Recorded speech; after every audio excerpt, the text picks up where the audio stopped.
اقول لك بس حاجه، اكلمك بس لحظه، اكلمك لحظه.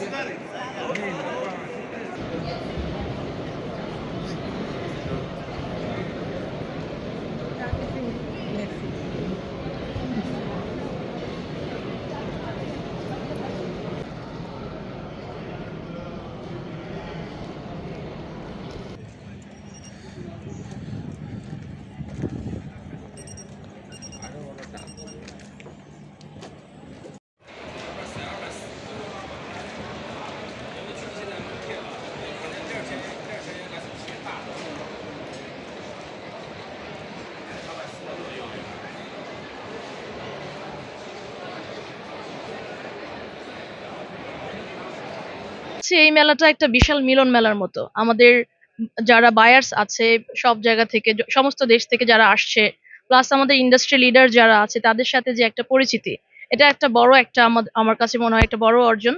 Plus আমরা এখানে একটা ইন্টারন্যাশনাল আন্তর্জাতিকভাবে আমরা যে একটা আমাদের যে একটা উপস্থিতি আছে এটা আমরা সবাইকে শো করছি। এটা আমার কাছে মনে হয় একটা অনেক বড় একটা অ্যাচিভমেন্ট। আপনারা কেমন সাড়া পেয়েছেন আপনাদের কাস্টমারের কাছ থেকে? আমরা ভালো সাড়া পেয়েছি, বাট একটু এবার গতবারের তুলনায় একটু ক্রাউড কম ছিল, তারপরও আমরা ভালো লিড পেয়েছি। ভেন্যুটা ভালো জায়গায় দেওয়া উচিত যাতে ভিজিটর্সরা খুব সহজেই চিনে আসতে পারে। স্পেশালি বাংলাদেশের কিছু ব্র্যান্ডিং করা উচিত আমাদের পতাকা সহ, যাতে সবাই বুঝতে পারে যে কোন জায়গায় এই ফেয়ারটা হচ্ছে। আপনাকে অসংখ্য ধন্যবাদ। Thank you. প্রথম দিন আমরা কিছুটা নিরাশ ছিলাম যেহেতু নতুন ভেন্যুতে এটা হচ্ছে। এটি ডাউনটাউন থেকে প্রায় ৪৫ মিনিটের জার্নি। এখানে আসতে অনেকেরই কষ্ট হচ্ছিল, কিন্তু দ্বিতীয়, তৃতীয়, চতুর্থ দিনে আমরা সেটিকে কাটিয়ে উঠে আমরা একটি ভালো অবস্থানে গিয়েছি। আমরা আশানুরূপ যে আশা নিয়ে এসেছিলাম আমরা সেটি কাভার করতে পেরেছি। এবং একই সাথে আপনার মাধ্যমে জানিয়ে দিতে চাচ্ছি যে এখানকার যে কনস্যুলেট অফিস রয়েছে তারা যদি বাণিজ্য মন্ত্রণালয়, ইপিবি এবং বাপার সমন্বয়ে আমাদের এই ভেন্যুটি যেটি এক্সটেন্ডেড একটি প্যাভিলিয়নে হচ্ছে, এখানে না রেখে যদি মূল ভবনের মধ্যে করে তাহলে হয়তো আমাদের যথেষ্ট রকমের সাড়া পাওয়া যাবে। নতুন নতুন অনেক কাস্টমার আসবে। ইন্টারন্যাশনালি যে শোকেসটা করা হয়ে থাকে এবং ফুটফলের জন্য সেগুলো আমরা পেয়ে যাব সেই জায়গা থেকে, সেটি আমার বিশ্বাস। বিগত ৫ দিনে আমাদের এই প্রতিষ্ঠানগুলি সর্বমোট $10.৫ মিলিয়ন নিশ্চিত রপ্তানি আদেশ পেয়েছে এবং $17 মিলিয়ন তারা সম্ভাব্য আদেশ পেয়েছে।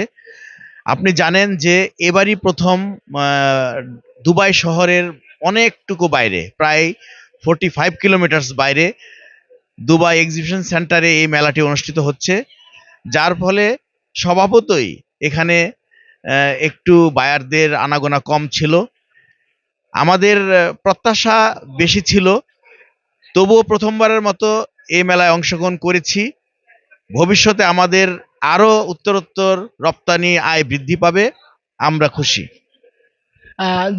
ভবিষ্যতে আপনাদের পরিকল্পনা সম্পর্কে যদি একটু বলতেন কিছু।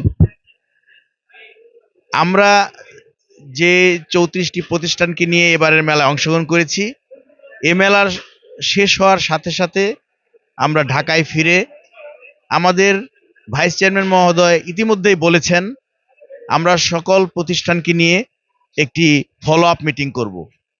সেখানে তাদের কাছ থেকেই শুনবো তারা কি সমস্যাগুলো তারা এখানে ফেস করেছে এবং আর কি কি করলে রপ্তানি আয় বৃদ্ধি পাবে, সেই অনুযায়ী আমরা পরবর্তী মেলার জন্য আমরা সকল কর্মপন্থা ঠিক করব। ইতিমধ্যে আমরা বিশ্বের বিভিন্ন দেশে যে মেলায় অংশগ্রহণ করে থাকি সেই মেলাগুলোর অংশগ্রহণের জন্য আমরা একটি এসওপি প্রণয়নের কাজে হাতে নিয়েছি, সেটিও চূড়ান্ত পর্যায়ে রয়েছে। সেটি প্রণয়ন করার ফলেও আমাদের মেলাগুলোর কার্যকারিতা অনেকাংশে বৃদ্ধি পাবে।